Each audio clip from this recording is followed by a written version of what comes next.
Welcome back, ECHL fans, to another episode of the ECHL Insider. I am your host, as always, Garrett Hunter, and what a crazy week around the ECHL it was. So let's dive right in with the recap of last week's games, and then we will get to our top 5 games of the week as the playoff race is quickly heating up around the ECHL. Well, it was the Maine Mariners with a very impressive 3-game sweep of the Bloomington Bison this week, going up to Illinois, getting all 3 games, and this Maine team looks very dangerous right now after what they did in Estero, winning 2 out of 3 against the Everblades, and then going to Bloomington and winning all 3 against the Bison. Very impressive from this Mariners team.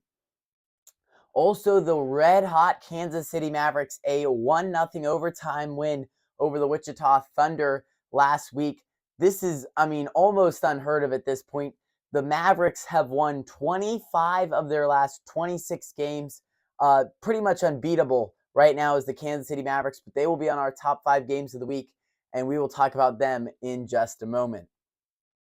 Also around the ECHL, the South Carolina Stingrays picked up a 3-2 OT win against the Atlanta Gladiators. What a really good game that was, and really fun to see that Stingrays and Gladiators matchup, which could be a playoff series in a few weeks from now. And finally, the Toledo Walleye and Trois-Rivières Lions Kelly Cup final rematch happened up in Quebec this past week, and the Lions took 2 out of 3 against the Walleye with a 4-3 shootout win on Sunday afternoon in Trois-Rivières. Can't imagine, a whole series like that coming down to a shootout for the bragging rights, and critical points. And Trois-Rivières gets it done 2 out of 3. But I'm sure Toledo definitely enjoyed Saturday, getting that 4-1 victory, and, at least showing themselves, yes, we can beat Trois-Rivières in this building, which they struggled to do in the Kelly Cup finals last year. Well, with that, let's get to a loaded top 5 games of the week. Hard to believe it's already late February and the playoff races are heating up in all 4 divisions. So let's start with the South Division. At number 5, the South Carolina Stingrays and the Savannah Ghost Pirates on Friday and Sunday. Friday will be in Savannah. Sunday will be in North Charleston, South Carolina. And for both of these teams, looking good, right, in the playoff race. Savannah put a lot of room between them and Greenville and Orlando last week with some crucial victories. And, they're going to look to take that momentum into this week. But this is a very good, very talented South Carolina team. If you're Savannah, you want to keep winning, keep getting a little bit of cushion over 5th and 6th place right now. But, this South Carolina team, very good. They're looking to see how high they can kind of finish in the standings. Very unlikely that South Carolina misses the playoffs this year at this point, but they want to finish high in the standings. They want to be going into the playoffs on a good note for these last month and a half of games. So should be a very good 2-game stretch then down the road for Savannah and South Carolina. At number 4, the Allen Americans have a big test ahead of them as they go on the road to face the Kansas City Mavericks Wednesday, Friday, and Saturday night, all up in Independence, Missouri. In this game, you got to talk about the playmakers. And for Kansas City, it's the whole roster. You could say Jackson Judding, Marcus Crawford. They got talent up and down that roster. In goal with Jack LaFontaine, Logan Turness, Dylan Wells. In the back end, we talked about Crawford, Judding. In the forward position has just been electric. This Kansas City team right now, they feel like they're unbeatable, right? They've won 25 of their last 26 games. The number 1 team right now on the penalty kill at just a mind-boggling 89.9%. That is insane. For context, a good penalty kill is between 80 and 82%. They are cranking at 89.9%. That is just insane, especially in the ECHL. But this Kansas City team puts on a clinic on the penalty kill. But this Allen team, we can't forget about them. They got guys like Braden Watts, who's put up 48 points this year. definite playmaker that Kansas City will have to look out for and try to shut down if they're going to sweep this series and continue this long winning streak. But, Allen's going to be motivated, I think, ready, and I think they are going to embrace this task of a 3-game series against Kansas City. At number 3, the Reading Royals and Adirondack Thunder on Wednesday night. A good division clash between number 4 Reading, number 2 Adirondack in the North Division, and really excited for this one. Got to highlight 2 players for Reading. Keith Petruzzelli right in goal. Right now a .923 save percentage. Very impressive from Petruzzelli.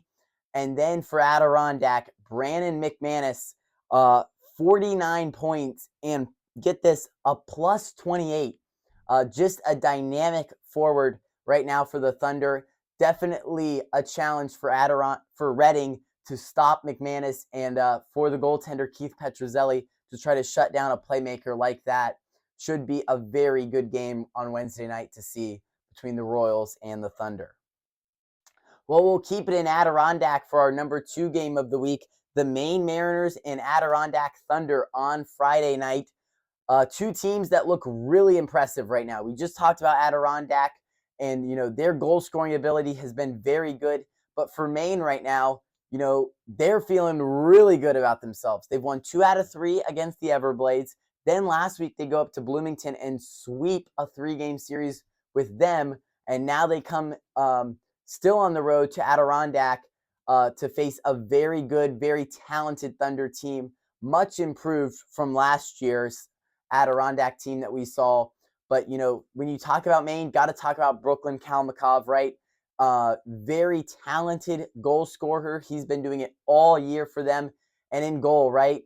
Brad Arvanitis has been just amazing for them right now.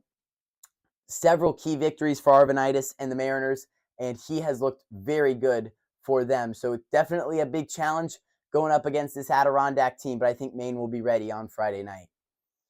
And our top game of the week, the Fort Wayne Komets and Wheeling Nailers, once bitter rivals when they were both together in the Central Division, but they will see each other again on Wednesday, Saturday, and Sunday. Worth noting that Wednesday and Sunday is in Wheeling, Saturday is in Fort Wayne. So a heavy travel week for these 2 teams as they will be playing a lot of games this weekend, also having some other matchups sprinkled in between those days. So should be very good. Chopped up a little bit. They each play a team between those 2 days. And so should be a very good 3 games this week between Fort Wayne and Wheeling. You look at this Wheeling team, you look at Fort Wayne, the things that stand out to me is the defensemen, right? You got Jalen Smerek for the Wheeling for the Fort Wayne Komets, who has been dynamite from the blue line. 39 points and a plus 17 plus minus for him. He's been electric for them. But then on the other side, Brent Johnson, 37 points, plus 8 rating right now for him.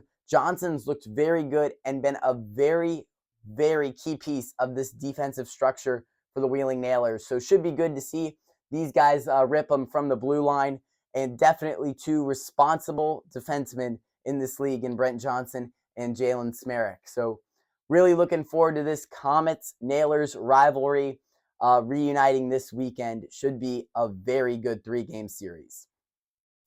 Well, that'll do it for our top 5 games of the week. But of course, we got to end it with the grand finale, our fight of the week. We will take you to the Tulsa-Greenville series, where in game 1, big hit was thrown in the corner, and the captain of the Swamp Rabbits sticking up for his teammate, dropping the gloves, and a very good scrap there between the Oilers and the Swamp Rabbits. So hope you enjoy that. Make sure to go down, subscribe to the channel, leave your comments. We'd love to hear your feedback, and we will see you next week for more ECHL action. Shots, they only have 20 shots registered to the 23 of the Oilers. And if you're Tulsa and you're starting to sniff, hey, we can probably win one on the road.